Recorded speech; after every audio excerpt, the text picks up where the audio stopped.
Stella Dadzie, Kelechi Okafor, welcome to Tell a Friend. I'll begin by introducing both of you to my audience. So, Stella Dadzie, you're an author, educator, historian, and activist. You were a member of the Organization of Women of African and Asian Descent, and you wrote the seminal book, The Heart of the Race. And Kelechi Okafor, you're an actor, writer, podcaster, and anti-racist activist. So I'll first begin by asking both of you, how have you been doing in light of the Black Lives Matter movement and, the crazy pandemic that we find ourselves in? Kelechi, should we start with you? Thank you. And I'd just like to say what an honor it is, to be here, to be in this space and, to be in conversation with you both and especially you, Stella. The Heart of the Race is an incredible book. I remember reading part of it for the Tate. The Tate Exchange had a session when we were reading different chapters, and that was organised by one of my friends, Thicker Black Lines, Rihanna J. Parker. And, it is truly a seminal piece of work. It's incredible, and it's something that we keep referencing, and, it's something that we reference during this time as well, which is why I brought it up, that how I've been kind of getting through this time is looking towards people like yourself, women who have been out here, who have been doing the work long before a lot of us even had the vocabulary for what all of this currently is, and understanding that there's space, I guess, for peace. Even in the midst of chaos, there is space for peace, and I think that Black women should actively go out and seek it in whichever ways that they can. So as much as I'm aware of all of the horrendous things that have happened due to the deliberate, I feel, negligence of the government, at the same time, I've been able to see people understand more so the importance of community and the importance of Black women leadership, because every time it's, Black women will save us, but every other time Black women are denigrated, vilified, portrayed as angry and all of these things. But it's those very same characteristics that now everyone needs for it to come to the fore to help everybody. So I've had to be very, very conscious of where I'm giving my energy to, just because everyone suddenly wants to be aware of race and racism and allegedly have this discussion, however superficial it is. And for you, Stella, have you felt the same way, seeing how race has come into the mainstream, really? A lot of these conversations were not had in the mainstream circles. So for you, are you feeling quite fatigued that it's taken so long to get this conversation started? No, I wouldn't say I'm fatigued. I think there is a sense that we've been here before. Those of us who lived through civil rights in the 60s and 70s, through the whole Black Panther era, and all the stuff that's gone on in between, certainly for us it's not new. And I think my major frustration, certainly around the Black Lives Matter narrative, has been a sense that there's a lot of people trying to reinvent the wheel. When you think about it, a lot of the work has been done, and I'm not saying that it's finished, and I think certainly young people need to build on that work and make it their own. But I do think that it's important to stand on the shoulders of those who went before, and none of this is new. In terms of COVID, yeah, I agree with you. We have to find spaces that are peaceful, that restore our mental health, because this is an extremely stressful time for the whole world. We're in a relatively privileged position, I think, compared to people in our countries of origin. And I think for me, what keeps me going at times when I feel myself close to despair, I certainly just remind myself of our long history. Black women have been dealing with horrors all through our history. And we've survived, we've lived to tell the tale, we've turned those experiences into song and dance and music and all kinds of other cultural forms, and we've continued to nurture our children and our communities. So I think it's quite important for us as women to just remember that past, and when we do feel low and despairing and wonder where the world is going, just remind ourselves that we come from a long history of struggle. And talking about the history of struggle, you've got a new book out, I don't know if people can see, A Kick in the Belly, and it's quite a visceral title. And I was wondering, could you begin by talking to me how you came up with the title and the inspiration behind it? Yeah. Well, the title really was given to me by a slave owner. He was an absentee planter called Monk Lewis, and he owned 2 plantations on either end of the island of Jamaica. And when he visited Jamaica in the early 19th century, he kept a quite detailed diary of his experience. And one of the things he remarked upon was the brutality that he encountered. And he actually saw 2 black women, he says, being kicked in the belly, one of whom was crippled as a result, one of whom had her child crippled. And I can't quote him directly, but he says something along the lines of, "I feel entitled to say that black women are kicked in the belly from one end of this island to the other." And for me, it really was a very useful metaphor for describing the brutality that black women encountered during enslavement. Yeah, I think that answers your question. And in the beginning of the book, you begin by talking a bit about your own history with history as a subject. And you talk about how when you were at school, words like primitive and undeveloped slipped readily from the teachers' tongues. You spoke about how a lot of your history was centered around the white narrative and around how good and benevolent white people and the empire was. Mm-hmm. And if I start with you, Kelechi, could you talk to me about your own experience through the education system and some of the narrative that you've been fed growing up? It's interesting because I was born in Nigeria and I came to England when I was 5. And I came here to meet my mum. My mum had come before me. And I arrived, and it sounds really odd when I say it to people, but at the age of 5, I was pretty... I would say I felt like I was pretty smart. Then I got over here and I feel like this curriculum, this education system in this country sort of like brought that down. It wasn't, I was, the pace that I was moving at was very, very different even at that age. And the only thing that people wanted to focus on was my accent. It's not auntie, it's auntie. You know, things like that. So it became about how I was saying the words, and those kind of things still stay with me now, even with the breadth of, you know, knowledge I have when it comes to vocabulary. I'm hesitant sometimes to use words that I know in and out because of, you know, these pronunciations and these little markers that we've put in place. And I think that all of these are tools of, in my opinion, like white supremacy, and how it is kind of enmeshed within the education system, where you are second guessing yourself regardless of how you know, how much you know inherently, how much you learn within your immediate like communities and your environments. You go into that school system and it becomes this sort of mind game that starts being played with us, and always feeling like an outsider. So I was there, and you know, I'm 33 now, so I've spent a lot of time here, yet I still feel like an outsider when I'm looking at the you know, the curriculum. We focus so much on Henry VIII, we focus so much on like World War II, and every time we were looking at all of these different scenarios, and when we sort of glossed over the transatlantic slave trade, I noticed that even at that age there was a way that Britain sort of was not involved miraculously in all of these things. It was just kind of like the onlooker. And even then I knew that something wasn't quite right, because I have been a storyteller from when I was a child.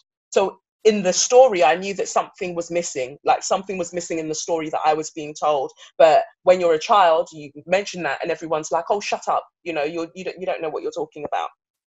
So as I've grown and I've seen all of these things play out, I understand now that it was deliberate. All the omissions were deliberate. The destruction of documentation, all of that was deliberate, because we needed to buy into a singular narrative of our kind of birthright to oppression and go with it. And, you know, the philosophers are these white men who think all of these wonderful things, when actually a lot of them were just white supremacists and eugenicists. Like, that's what they were. I look at the the chronological order even of the philosophy that they are so proud to boast about. And then I look at Yoruba cosmology, and Yoruba cosmology predates a lot of the things that they're talking about by at least 10,000 years. So it's a coming back to self. It's a coming back to the divinity of blackness, to the divinity of black womanhood. And even if we would not have chosen the term of blackness for ourselves, it's this unifying experience that, yeah, it differs in certain ways, but there is a story here that we are collectively telling, and we have to choose basically how it's going to end. Yeah, I couldn't agree more. And I have always operated on the assumption that if we don't tell our own stories, someone else is going to tell them for us, and we won't necessarily like the way the slant they put on those stories. I think there's no doubt whatsoever that we've been whitewashed out of history. And as you said, Bryan, in my book, A Kick in the Belly, I begin with that narrative. I begin with reminding people how the story hasn't been told. As the man said, half the story hasn't been told. And how, when it is told, it's told, certainly for black women, through a lens of racism and misogyny. So there's a whole piece of work to be done to reclaim that history. And as an educationist, I've been in education all my life, I do believe it starts in the classroom. Now, I don't necessarily buy into the notion that it's a conscious conspiracy. I've worked with teachers through my life, many of whom are good intentioned, but don't feel confident to address these issues in the classroom, or who are worried about the language they use, or who are concerned that the children they're teaching might react a certain way that they're not able to control. All kinds of excuses, really, for not addressing the issues. And one of my concerns, I think, is that so much focus is put on black history. Which is a concept, really. The reality is there's no such thing as black history. There's hidden history.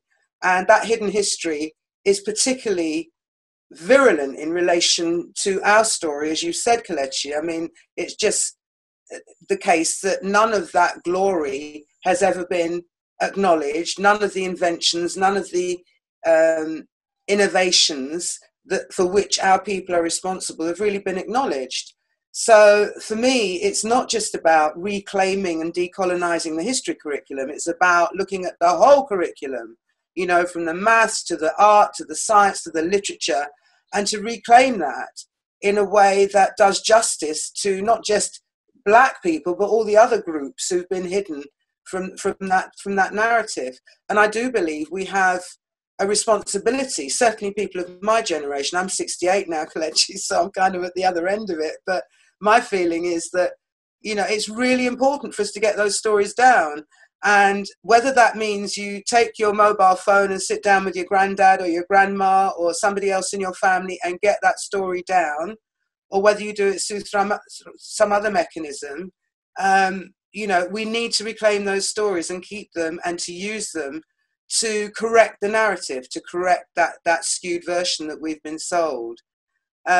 I do believe that Black Lives Matter has inspired a new interest in these issues, and we're beginning to see a lot more stories, a lot more references to Black achievement and Black involvement. I was listening to Radio 4 this morning, and they were talking about a guy called Drew Clark, who was instrumental in discovering blood plasma, which saved tens of thousands of lives, probably hundreds of thousands of lives during the Second World War and beyond.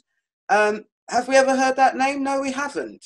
You know, and alongside that, of course, there's not just the narratives that relate to individual achievement, which I think can skew the story slightly. I think we also need to acknowledge the collective achievements, the achievements of people who are unsung, the achievements of people who are invisible, the trade unionists, as you referenced, Kelechi, the nurses. You know, even in relation to the COVID-19 story, when you look at those early adverts telling us to support the NHS, you rarely saw a black face. And you see Boris Johnson coming out of prison, should be prison, sorry, of hospital, Freudian slip, and talking about how grateful he was to the New Zealand nurse and the Portuguese nurse who saved his life. But his policies don't reflect that. His policies reflect that exclusionist, post-Windrush approach that basically says we need to keep the hordes of blacks and others out of these islands. So there's a real disconnect between some of the things that our politicians say and what they actually do. And I think all of that feeds into a really strong demand to decolonize the whole of the curriculum, not just the history curriculum, but the whole of it, and to bring our children up with an honest story that tells it, warts and all. I'm not saying that we should present a narrative about black achievement that is all rosy.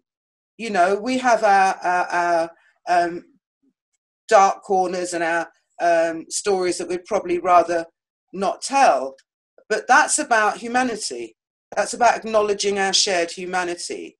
And I suppose in the end, that's what it's all about, isn't it? It's about reaching a point where we recognize each other's humanity and stop demonizing or oppressing or making certain groups invisible by just pretending that the narrative is all about, glorious white conquest. And in A Kick in the Belly, you are helping uncover some of this hidden history. But as a fellow historian, I've also had issues navigating through archives, especially when you're trying to find black stories. And in here, you talk about some of the different ways that black women resisted slavery and some of the ways they were showing their resistance. And this included, here you say, through music, storytelling, preparing food, fixing their hair. These are things that aren't often documented. So how did you go about going through the archives and finding this information? Well, it's very difficult because most of the black women, certainly in the era that the book addresses, didn't have access to pen and paper.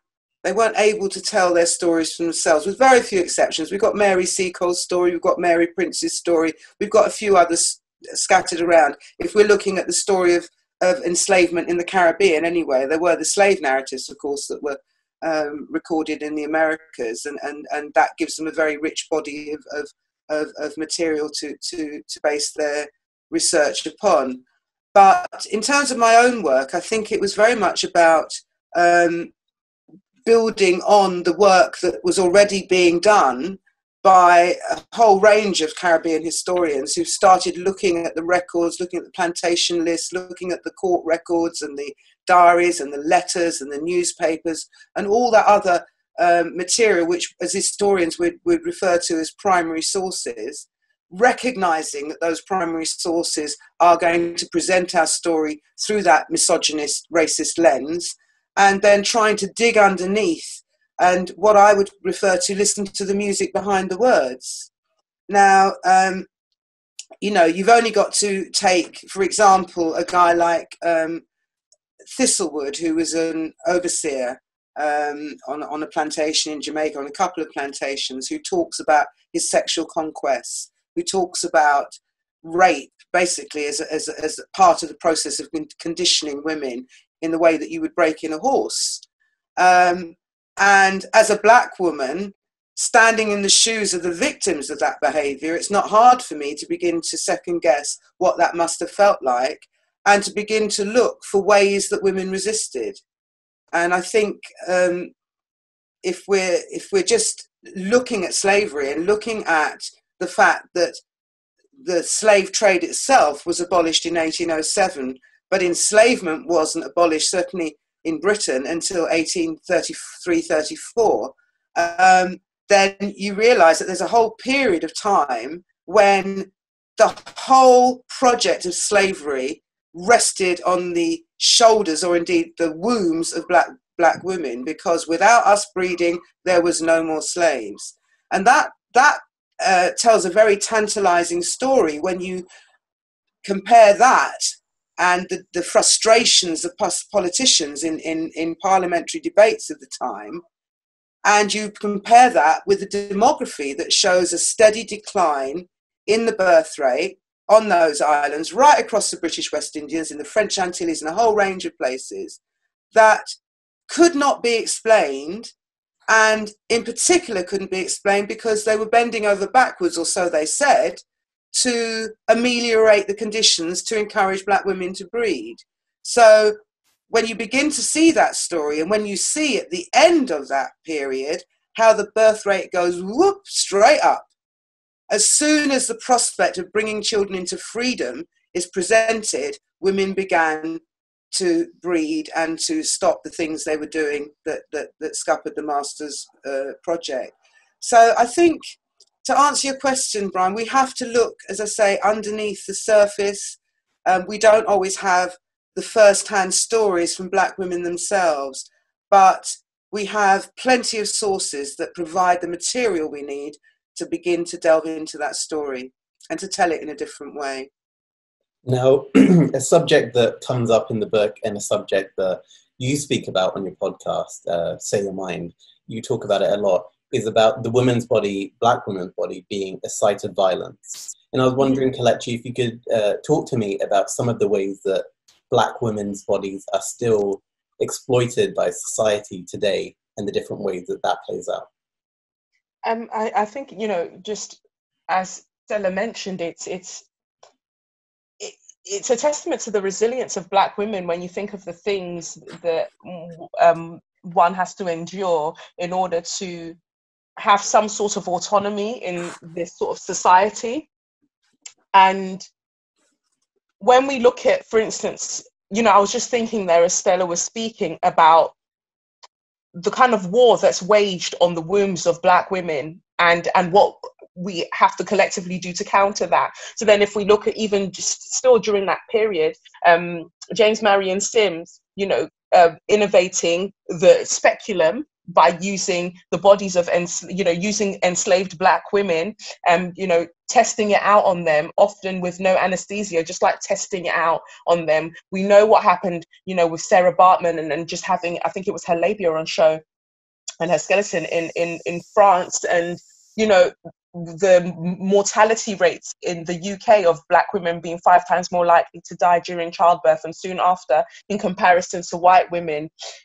Everywhere we sort of look, there are numerous kind of points that we can just look at that shows us that the war's never really stopped when it comes to black women's bodies. Like, the war hasn't stopped. The war being waged on black women's bodies hasn't stopped. And war, the term is intentional because I feel like historically our bodies have been viewed as sites of like domination and experimentation and just this morbid curiosity about what's going on there. Ultimately, why are they still alive after everything? Why are they still here? And if they're going to still be here, why won't they be subdued? Because we keep finding ways to just continue, and not just continue but to thrive in so many different fields. And we look at, when we're talking about Black Lives Matter, we look at who has found, who we're seeking justice for, the ones that we go forward for, and it's rarely ever black women.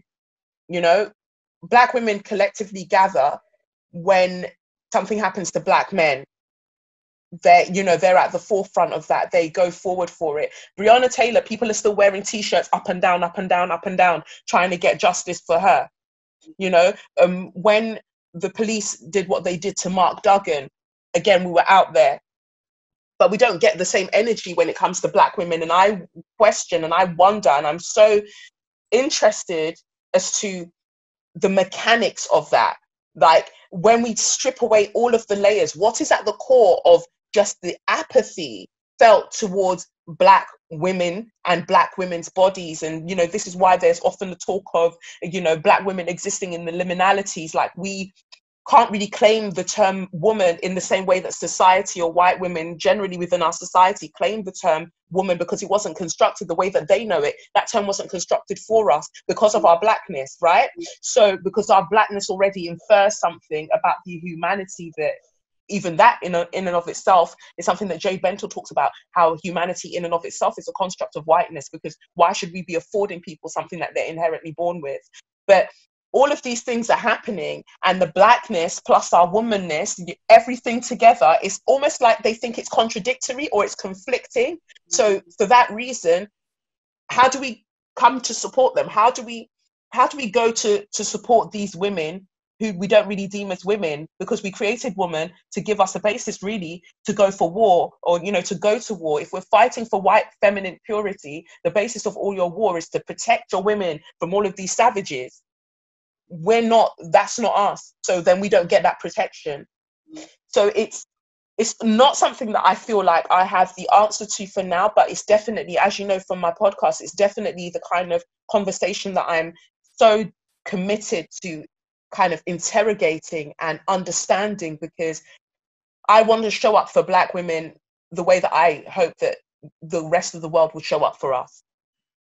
And something that I always find useful to consider whenever looking at Black history, and especially Black women's experiences, is this idea of the triple oppression, which Claudia Jones talks about and Angela Davis talks about. So the different fronts that women face violence in society, so gender, race, and class. And Stella, as someone who was involved and still is involved in anti-racist activism, throughout your time seeing the way that society has changed, have you seen a willingness, people being more willing to accept the idea of intersectionalism and understanding triple oppression? Yeah, I think most definitely, you know, there's far more reference these days to what is termed intersectionality than there ever was in the past. Although I have to say that Black women, certainly the Black women that I associated with in the 70s and 80s, always organised around the principle of race, class and gender. We knew that for us it was a privilege just to focus on gender. And there's no way we could ignore the racism that was being, which our communities were being subjected to, or indeed the economic status that most of us inherited just as a result of colonialism. So race, gender and class were always there. And I think in more recent years, other isms have been added, you know, whether it's sexuality, disability, there's a whole range of other issues that are beginning to be fed into the mix. I do think there's a danger in having kind of one size fits all approach. And I also think there's a danger that people become quite siloed when they begin to look at those different issues that oppress them and try to identify themselves within that context. So race, class and gender, definitely, they're part of our story and they're part of what we need to address. But I also think for us, we can't get away from history.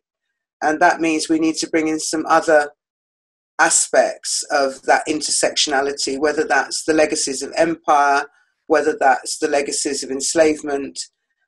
All of those things feed into our very unique experience as Black women. And that means that we can't be too precious about one or other of those boxes or those silos. There is a lot of identity politics at the moment.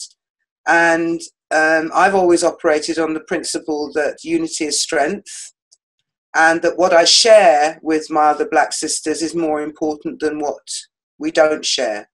Our commonalities are more important than our differences.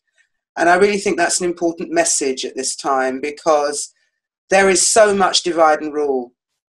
There has been so much divide and rule. And when you look at social media, it's working. People are squabbling about stupid shit that doesn't actually have any relevance to the bigger picture. I don't care whether they sing Land of Hope and Glory. I really don't. It doesn't affect my life. What affects my life is racism. What affects my life is the chances my children and my grandchildren will be given as they move through their lives and their careers. So I think it's important that, yes, we buy into intersectionality, that we recognise the importance of seeing all the different facets that make us into the unique human beings that we are, but that we also try to draw on the commonalities, the things that we have in common that will become or could be used as a platform to fight this oppression that we face from all sides at the moment.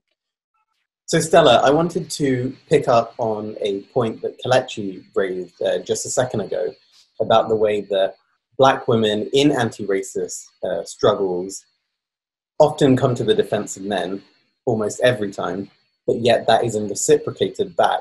And if we look at some of the organizations, some of the Black female organizations that came up in the 70s, they were kind of born from a split that happened with multi-gender groups such as the British Black Panthers, Black Unity and Freedom Party. So I wanted to ask you, when you were a member of OWAD and when all of these other groups were forming, was that formed based on Black women feeling silenced by some of the men in the movement? I think certainly for some women that was the case. Yeah, I think women felt silenced, women felt ignored, some women felt used, and other women just felt there was a need to put our issues on the table and to take some agency in that struggle. So I think people came to it from all kinds of motivations, but certainly the sense of Black men not necessarily addressing the issues that concerned us was one of them. From my own experience, I was heavily involved in supporting the liberation struggles on the African continent at the time, and there were some worrying signs that women who were prepared to literally leave their villages and take up arms in the struggle for liberation, as soon as that struggle was won, whatever that means, they were back, barefoot, pregnant, and in the kitchen again. So there was a sense, certainly from some Black males, that for women even to organise separately was in some way, some sense, splitting the struggle, or not dealing with the most important issues. But of course, we saw it differently. We felt that our issues were just as important, and that any struggle that talked about Black liberation had to take on the 51% of us who were female. So that was definitely part of what was going on. I should say, though, there were brothers who supported us. There were brothers who manned the creche while we had our conferences, who ran the bookshops, and who were there either quietly supporting their partners or indeed actively supporting us in terms of demonstrations and so on. So it's a more nuanced picture sometimes than it is presented.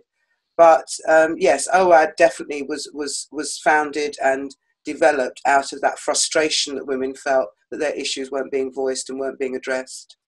And I think an issue that Black women face today especially is this pressure to be visible, but also, but at the same time being invisible. And I say this looking at politicians such as Diane Abbott and Dawn Butler, two people who are often ignored, sidelined, and marginalized, but yet by them being visible Black women in a very public role, they come under great scrutiny, a scrutiny that we don't see for men, even Black men.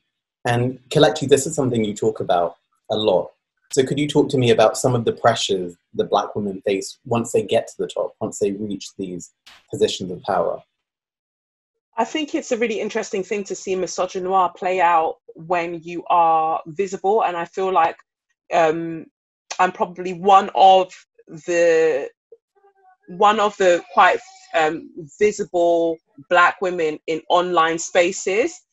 And it's something that I've kind of cultivated over the years, like this kind of stance on being outspoken and learning as I go along, but very much being all about like my Black womanhood and seeing how that kind of interplays with the world around me. And then noticing things like people saying, oh, well, you care about all of these things, but why don't you enter into politics? But can you see what's happening to the black women who are in politics? Can you see how people are, you know, blacking up to pretend to, you know, be them, doing blackface and all sorts, or, you know, them being kind of portrayed as incompetent? The kind of things, the kind of ways that people talk to Diane Abbott and talk about Diane Abbott. I know that the way that I am, I could not handle that. Like, I would have fired back a long time ago, but I know that why she can't. I know why women like her have to kind of hold back in that regard because of the position or the office that, you know, they've, you know, aspire to be in. That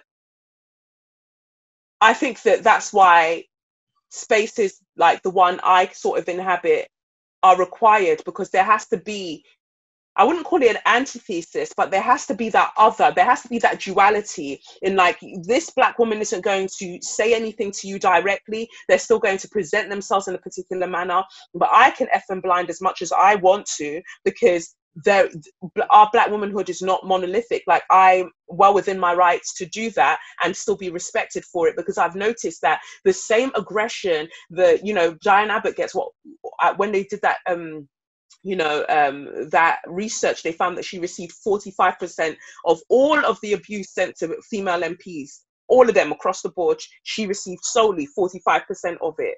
And I look at the way that people come at me online and the things that they say to me and about me.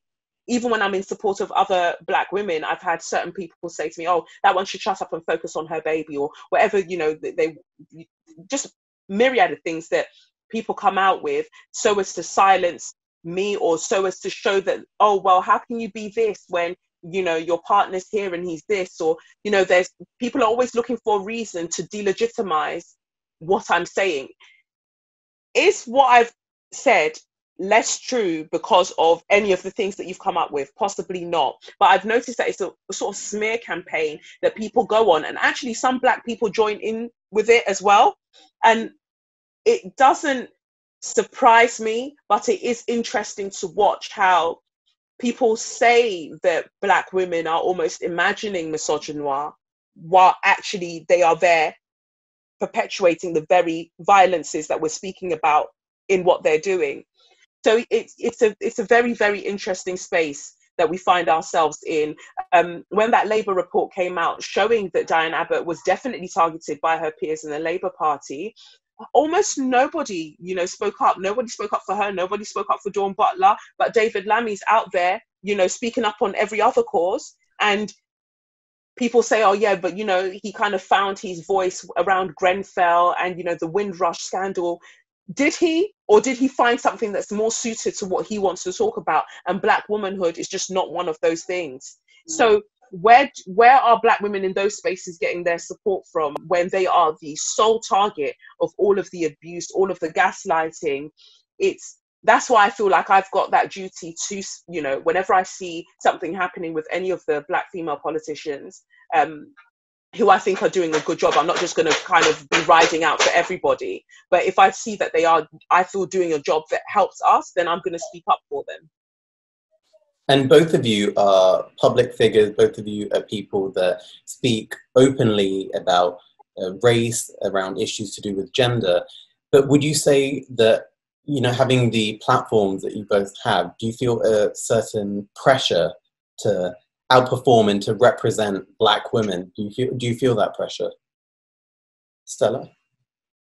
No, I don't. I obviously I come from a generation that predated Twitter and Instagram and that whole social media phenomenon, and I've really consciously chosen not to engage with it.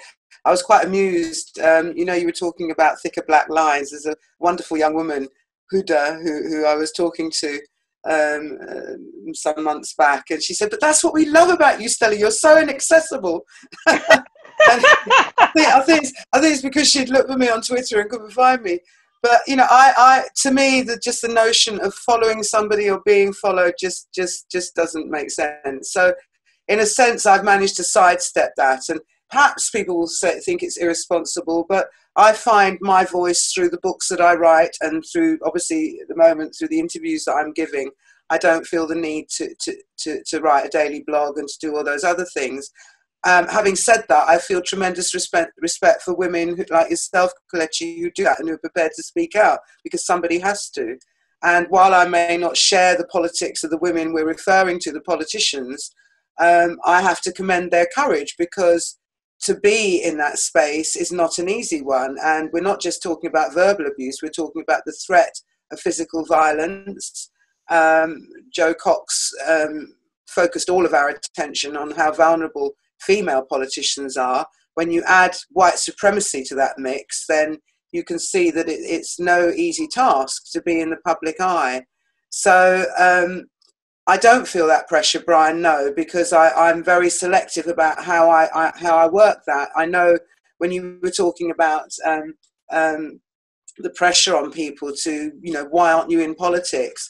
I can remember exactly those questions in the late 70s, early 80s. And I think because I already had a career as a teacher, I was able to sidestep that pressure and say, no, I'm going to stick with the career that I know and where I feel I can have most impact. And I don't regret that decision 1 minute. I think politics is a dirty game, and it's very, very difficult, however principled you are, to actually stick to those principles and to retain your sense of self.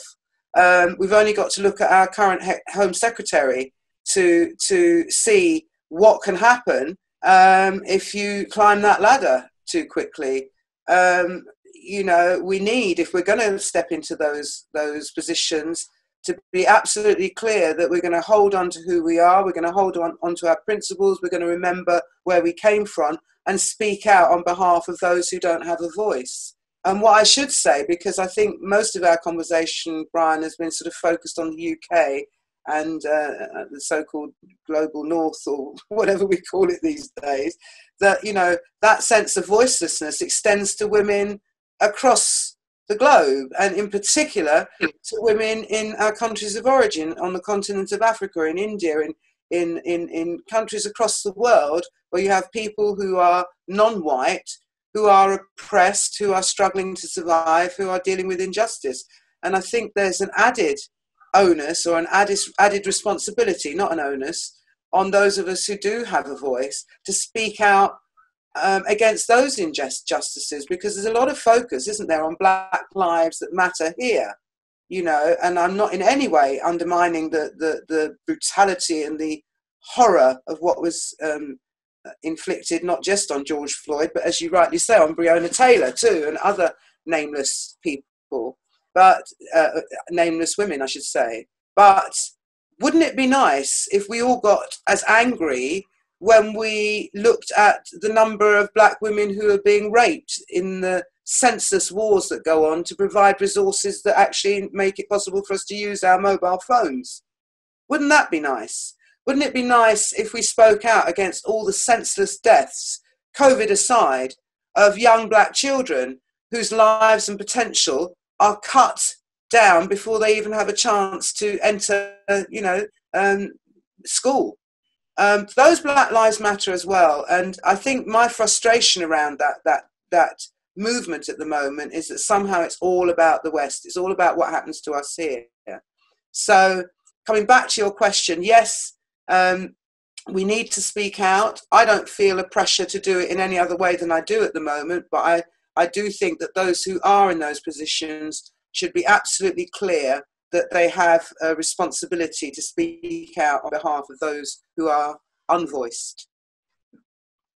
I totally agree. I don't necessarily feel a pressure to do this. I feel a calling to do it. That's different. Like that goes beyond what any human, it goes beyond even what I would have chosen. Like I just, when I got on social media, I very much saw myself as just an actress. Like I'm an actor, director, and I love dancing, but it's almost as if life kept pushing me in that direction. Like, see what's happening over here in your little dance industry. You want to go and teach a twerk workshop, and a white woman's telling you, you can't do this because I don't enjoy your style of twerk. I find it basic.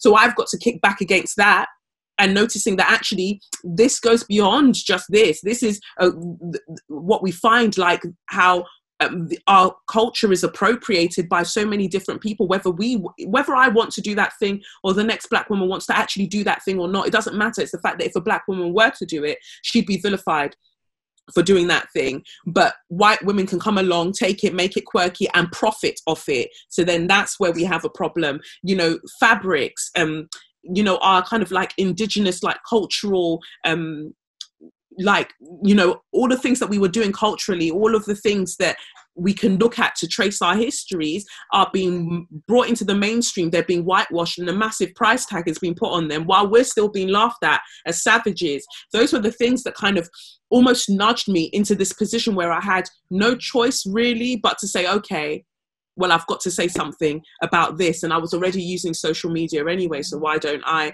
use it more? Oftentimes when I get fearful, because you'd be a fool to use the platforms, like use all of these social media platforms in the way that I use these social media platform and not worry about what that means for you. Like I'm not a politician. I don't have the protection that they possibly have, and I do have a particular way with words that is rather crass, but why should I be kind of confined to respectability politics? If I want to say something and I want to say it a particular way, then I'm well within my rights to do that, because that jarring kind of nature that I present is something that we do need in the mainstream narrative, that black women aren't going to be silenced. And if they are seen and heard, they're not going to do it the way that you want them to do it. So I'm going to be angry. I'm going to be crass, vulgar, all of those things, but I'm going to do it in a way that serves me and serves the reason that I'm here in the first place. So I don't feel necessarily that pressure. And when people try to kind of impose that pressure on me, that's when boundaries need to come in. And I make a big point of, don't send me any trauma. I don't care if you're another, you know, black person or whatever. Don't directly, like, direct message, private message me trauma or tag me in trauma. There are ways that you can send me something that you think you should be brought to my attention, but to just, you know, aimlessly just tag me in things. I'm not a rent and angry black woman. I've said that a number of times in my podcast. I have a way of articulating things, and I'm more than happy to speak about things that I've gone and researched and I understand what the issue is, but you can't just keep tagging me in things that, you know, I'm human too. Like, those things will bring my mood down. I've got to process all of the violence that you're sending me that is kind of be propagated towards women. I've got to process that before I can transmute it and talk about it. So the pressure, when I feel it coming from other people desperately wanting me to use my voice, I have to remind them that they have a voice too. And actually, this works a lot better if all of us that are on these social media platforms choose to be on there. Rather than expecting one person to speak for you, we have to break these kind of hierarchical structures where you think one person's at the top, oh my God, we need a leader, and understand that we are in community together. So you speak out as well. And then I've got you when you're speaking out. It shouldn't just be me doing it all of the time and then taking the hits and getting my social media deleted and then reinstated. There's just so much that happens that there has to be a resilience to keep coming back. And that's why I said that, like, I'm grateful that people like yourself, Stella, that you have done this. Like you said, there's no point in reinventing the wheel. You've done this. So it's for us, the people who are on social media as black women, to take the work that's already been done and say, hey guys, look, I'm not this smart, Alex. Someone's already done it. I'm just pointing you. I'm just signposting you to where the knowledge is, to where the research is. And I'm very big on that. I'm very big on signposting and directing people to where they need to go to, you know, to get their learning from. This is where I'm learning from. You go and learn from there too. I think the nasty thing about social media is that people get on there and it really kind of inflates the ego, and you want to be the know-it-all. You want to be the person that people are coming to almost as the oracle, in the sense of knowing everything. So you can't afford to say to people, actually, I don't know that, or that wasn't my idea. We buy into that capitalist notion of taking someone's things, rebranding it, and trying to put it back out there. So the purpose of my social media, as you've mentioned, Stella, about, you know, it's not just about our Western sort of issues. It's looking outside of that and having such close, you know, ties with my Nigerian heritage, seeing what's happening, you know, even in Nigeria with the sex for grade scandal. I was working on house girls documentary to talk about the sexual abuse that's faced by house girls across the world, but most especially in Nigeria, just got cut short by the BBC out of nowhere. There are voices that we need to hear, and I want to use the platform that I have to just get those voices heard, to just give them my platform, not to talk over them, but to give them that platform. But it's like almost every time that you try, these corporations come and just kind of knock it out of the water. And that's one of the most frustrating things for me. That's where I feel the pressure to not have these numbers in my followers just be there for no reason, and I can't actually use it to affect the change that I care about in the first place. Yeah, I wanted to... Oh, sorry. No, I was smiling as you were talking because so much of what you say just resonates, Kelechi. You know, when you were talking earlier about, you know, signposting people to the work that's already been done, I think it's important that we don't just go rah, rah, rah, somebody was here before doing that. I'm not saying you're doing that, but, you know, there's a sense in which a lot of the stuff we see circulated on WhatsApp and in other media, you know, it's about bigging up individuals who did this or who said that. And I think one of the important lessons from the way Black women organised in the 70s and 80s was that we did organise around the sense of the collective.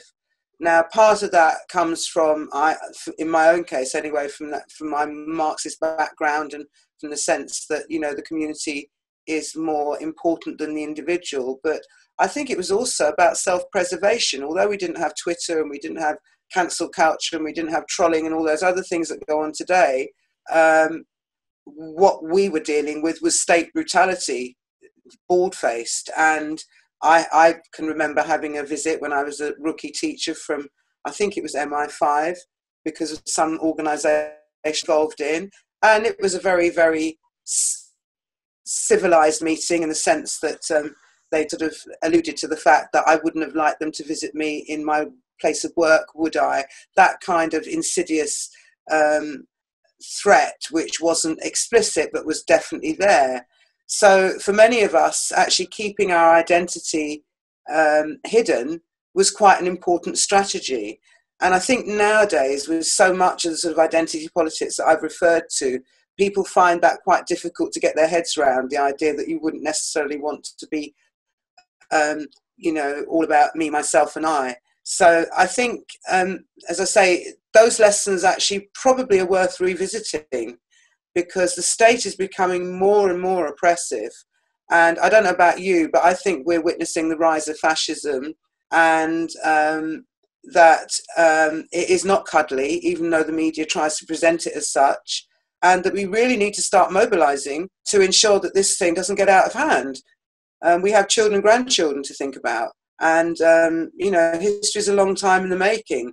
So if we don't stand up now and be counted, we are looking for some serious times ahead. Now, having said that, the most safe way to do that is as a group.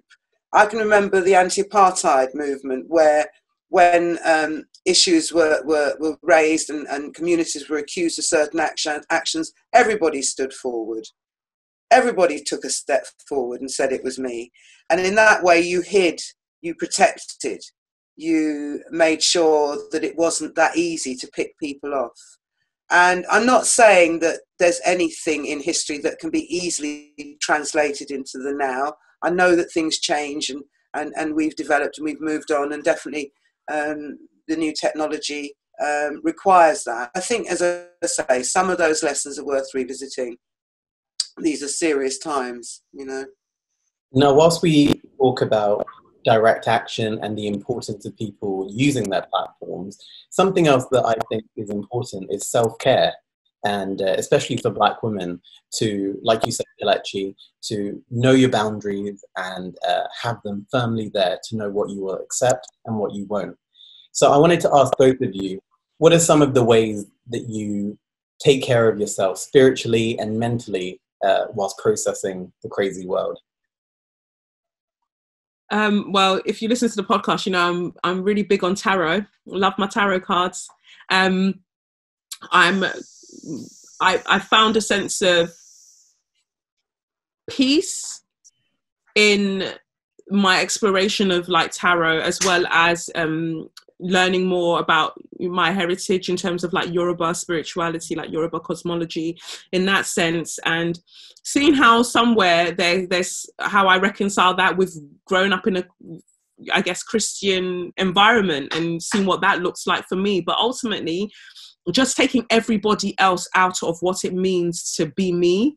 And I think that that's what I kind of struggled with growing up. Like, oh, well, this is the pastor, and the pastor is the one that gets the messages from God, and he's going to kind of like translate it over to you, and this is how all of this plays out. That's never really sat well with me. To me, it's a direct line. It's a direct line. And it's through that direct line that I've been able to kind of understand the energy, I guess, of my ancestors and why I am this way. I feel like growing up, I always tried to change because I knew that I was very kind of out there, very outspoken, that there was this sort of really kind of visceral, fiery energy that I had, that I kept being told, that's not how you behave. You don't do that. You don't do those things. But understanding that, no, that's exactly how I show up in this world. And that's exactly how I'm going to use it to do the things that I want to do. That helped me to, or is helping me to have a more comfort in just being in myself and being in my body. And on top of that, as I know it's a privilege, but having a therapist, like I work bloody hard to be able to have money so I can pay for a therapist, because initially I was, going through the NHS. And that whole convoluted process is wild to me. It's wild to me that that's what we've got to do to have any sense of kind of, equilibrium somehow, of whatever. So therapy really helps me, having a Black woman that I can speak to on a weekly basis about the things that go on in the world, and I don't have to kind of explain it to her. I can just say that this happened, and go from there about how I feel about it. Not, are you sure that it happened, or why do you think it was that way, or any of that stuff. So that helps me show up as more of myself. And linked to the spirituality stuff, just prayer. I for me to be able to do all of this, or to move through the world as a Black woman, I just have to believe that there's more to this, that there's more than what we're seeing in the immediate sense. And that's what's helped me to assert my boundaries, and to really wake up every single day and be like, yeah, let's do it again. I guess that's literally my first thought every day. Like, oh, I'm awake. All right, cool. Let's do it again. What about you, Stella?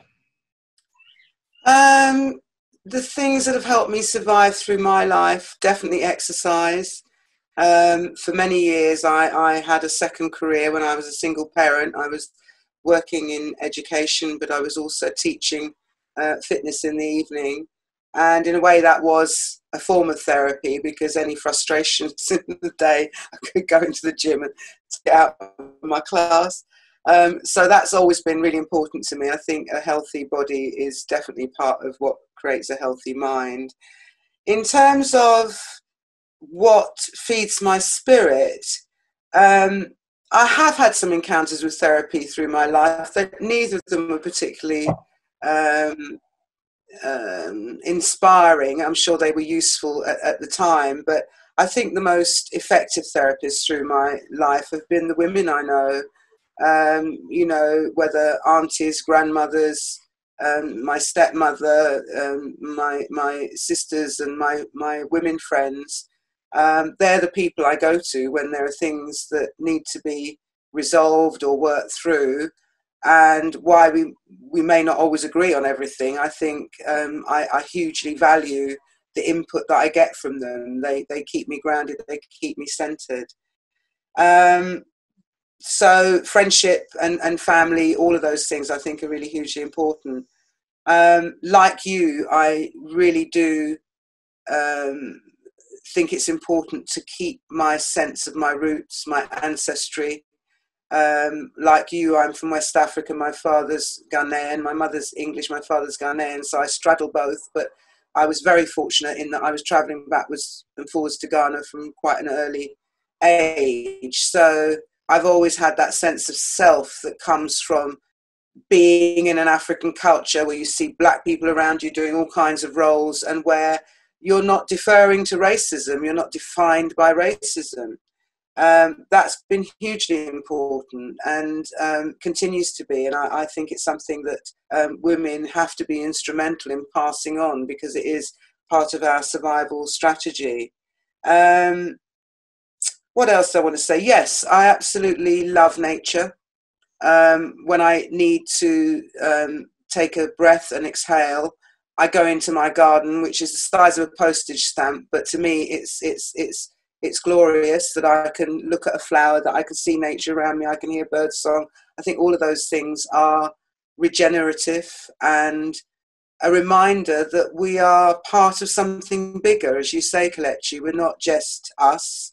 It's very easy, I think, in this day and age, just to be so centered on your own navel, to forget how small and insignificant we are in the scheme of things. You've only got to look at the night sky to get a sense of how very small we are and how very connected we are to this whole universe that we're part of. Like you, I don't know whether when we die we fall asleep and don't wake up, or whether we move into a separate plane. I like to think the latter, but who knows? None of us do. So I think we have to feed that sense of connectedness with the earth, with the land, with nature, with the sky, with the planets and all of that, and just remind ourselves that we're part of something bigger. I've always loved that poem, Desiderata, you know, that talks about, you know, we're part of something bigger. Remember, the universe is probably unfolding the way it's meant to, even though it doesn't necessarily feel that way always. I think that's a useful thing to remind ourselves of. And I think lastly, I would say that my art and my writing, you know, being able to throw paint at a canvas, or to sit down with a pen or on your laptop and just get it out of your system, I think is really, really useful and important. And again, it enables us to connect with others who will see that piece of art, or who will read that piece of writing and say, yes, that's how I feel. Yes, they've said exactly what I wanted to say. And I think that's part of what we try to do as Black women. We try to feed off each other. We try to learn from each other and to comfort each other and to big each other up. And all of that is part of what helps to sustain our mental health.